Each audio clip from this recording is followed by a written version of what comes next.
ಸ್ವಾಧೀನದ ವಿರುದ್ಧ ಬಿಡದಿ ರೈತರ ಹೋರಾಟ ಮುಂದುವರಿತಾ ಇದೆ. ಯೋಜನೆಗೆ 2 ತಿಂಗಳು ಬ್ರೇಕ್ ಅಂತ ಮತ್ತೆ ರೈತರಿಗೆ ನೋಟಿಸ್ ಕೊಟ್ಟಿದ್ದಾರೆ.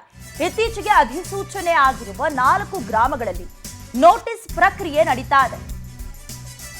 ಯೋಜನೆಗೆ 2 ತಿಂಗಳು ಬ್ರೇಕ್ ಅಂದ್ಬಿಟ್ಟು ಮತ್ತೆ ರೈತರಿಗೆ ನೋಟಿಸ್ ಕೊಟ್ಟಿರೋದು. ಇತ್ತೀಚೆಗೆ ಅಧಿಸೂಚನೆ ಆಗಿರುವ 4 ಗ್ರಾಮಗಳಲ್ಲಿ ನೋಟಿಸ್ ಪ್ರಕ್ರಿಯೆ ಆಗ್ತಾ ಇದೆ.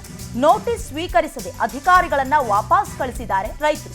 ನೋಟಿಸ್ ಸ್ವೀಕಾರ ಮಾಡದ ಮರವೇಗೌಡನ ದೊಡ್ಡಿಯ ರೈತರು ಜಿಬಿಡಿಎ ವತಿಯಿಂದ ರೈತರಿಗೆ ನೋಟಿಸ್ ನೀಡುವ ಕಾರ್ಯ ನಡೀತಾ ಇತ್ತು. ಸ್ಥಳೀಯ ಪಂಚಾಯಿತಿ ಅಧಿಕಾರಿಗಳ ಮೂಲಕ ಜಿಬಿಡಿಎ ನೋಟಿಸ್ ಅನ್ನ ಇಶ್ಯೂ ಮಾಡ್ತಾ ಇತ್ತು. ಬಟ್ ನೋಟಿಸ್ ಅನ್ನ ನಾವು ಸ್ವೀಕರಿಸೋದಿಲ್ಲ, ನಮ್ಮ ಗ್ರಾಮಕ್ಕೆ ನೀವು ಬರಬೇಡಿ ಅಂತ ಸ್ಥಳೀಯರು ಎಚ್ಚರಿಕೆಯನ್ನ ಕೊಟ್ಟಿದ್ದಾರೆ. ಈ ಹಿಂದೆಯೇ ರುದ್ರ ಅವತಾರವನ್ನ ತಾಳ್ಬಿಟ್ಟಿದ್ರು. ಅಧಿಕಾರಿಗಳಲ್ಲಿ ಹೋಗಿ ಜಸ್ಟ್ ಸರ್ವೆ ಮಾಡಬೇಕಾಗಿತ್ತು.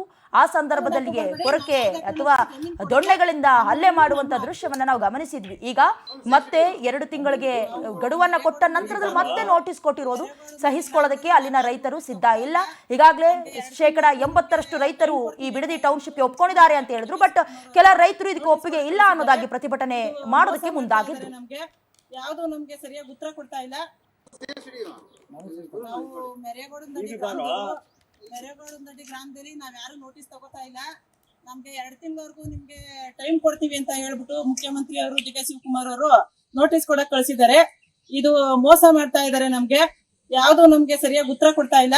ನಾವ್ ಯಾವ್ದೇ ಕಾರಣಕ್ಕೂ ನೋಟಿಸ್ ತಗೊಳ್ಳಲ್ಲ. ನಮ್ಮ ಊರಲ್ಲಿ ಯಾರು ಕೊಡಕ್ಕೆ ನಾವು ಇಷ್ಟನೂ ಇಲ್ಲ. ನಾವು ಅಕ್ವರೇಷನ್ ಮಾಡಕ್ಕೆ ರೆಡಿ ಇಲ್ಲ. ನಾವು ಕೊಡೋದಿಲ್ಲ. ಯಾರು ನೋಟಿಸ್ ಕೊಡಕ್ಕೂ ಬರಬೇಡಿ, ಅಳತೆ ಮಾಡಕ್ಕೂ ಬರಬೇಡಿ. ನಾವ್ ಯಾವ್ದೇ ಕಾರಣಕ್ಕೂ ಜಮೀನ್ ಕೊಡಲ್ಲ. ನಮ್ಮ ಭೂಮಿ ನಮ್ಮ ಹಕ್ಕು.